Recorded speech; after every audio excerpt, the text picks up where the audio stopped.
Any other observations other than the main point? Anything that stood out? Okay. Any other questions? So in Abraham's bosom or whatever, you could talk to each other? Apparently so. Isn't that crazy? That they were able to communicate with one another. Now, I mean, maybe this guy wouldn't have been able to communicate with Lazarus. Maybe he could only have communicated with Abraham because that's who he talked to. But, I mean, there was obviously communication happening from one side of this chasm to the other.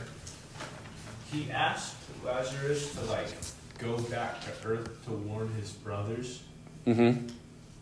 So, does that lend credibility to spirits walking around on Earth, doing something that maybe the devil told them to do, or doing something that God told them to do? No, I don't think so, because notice Abraham's answer is, "I'm not going to do that." Abraham's like, no, he's not going back. He didn't say that he couldn't do it. Well, I mean, maybe. If you could leave, why wouldn't the rich man have? Yeah. Maybe only Abraham would send you back. Yeah. So I mean, it's kind of like this. Let's imagine that we're stuck at a red light and we're trying to get somewhere on time, and we're the front car and there's no cross traffic, and you say, "Dad, punch it and go. Run this red light." I'm going to say no, even though I absolutely could. I am absolutely not going to. Does that make sense? Okay, so possibly he could, but generally speaking, the rule is no. Now, we all know of a light on the corner of Maurice, or on the intersection of Maurice and Falls, that if you're there late enough at night, that light will not turn green for you if you're on Maurice. If you're going straight. It'll turn green for you if you're in the turning lane, but it will, if you're going straight through Maurice, crossing Falls, that light ain't turning green for you after a certain time. You mean Madrona? Maybe it's Madrona. Madrona, okay.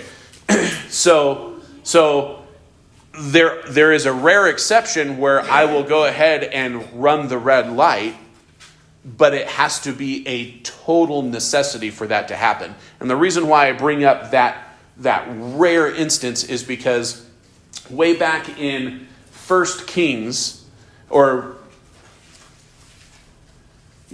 back in 1 Kings, there is a story of King Saul, the first king of Israel, going to, a sorcerer, and I can't remember what they call her. But anyway, she's a witch, and she conjures the dead, right? Or supposedly conjures the dead. And Saul wants to speak to a prophet who had died named Samuel. This prophet Samuel had anointed Saul as king, was instructed by the Lord to anoint Saul as king. They call them mediums. Mediums? Okay. So, the Witch of Endor. That's who I'm thinking of. I love that title just because it sounds like something from the Lord of the Rings, but so the Witch of Endor, he goes to this lady because he wants some advice from this guy Samuel that anointed him as king and was a prophet. And so she does her, voodoo, oogly, go, boil and toil, trouble, whatever, with the cauldron and fire and whatnot. Probably threw some bat tails in there and some Eye of Newt, who the heck knows. But anyway, Newt. So she got on her broom, flew around the room a couple of times, and then all of a sudden, Samuel pops out of the flames, the spirit of Samuel. And the Bible gives no indication that this was a false spirit. The Bible seems to indicate that this was actually the spirit of Samuel. Okay? And the Witch of Endor was freaked out. She tried to she did what she does for everybody. Summon the spirit. But she was a fraud. So the fact that this actually happened kind of freaked her out.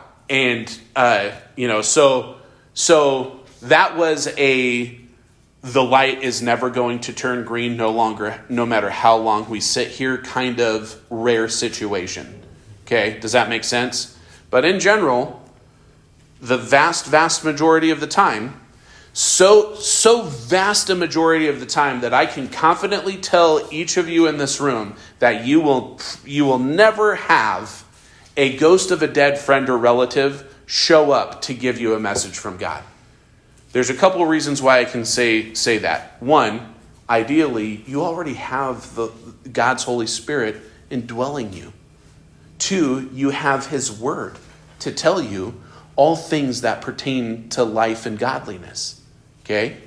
You don't need those other things. You don't need a spirit to confer, you need the Holy Spirit. You don't need a ghost to confirm or give you a message or anything because you have direct communication with God himself. Does that make sense? Okay. So, good questions.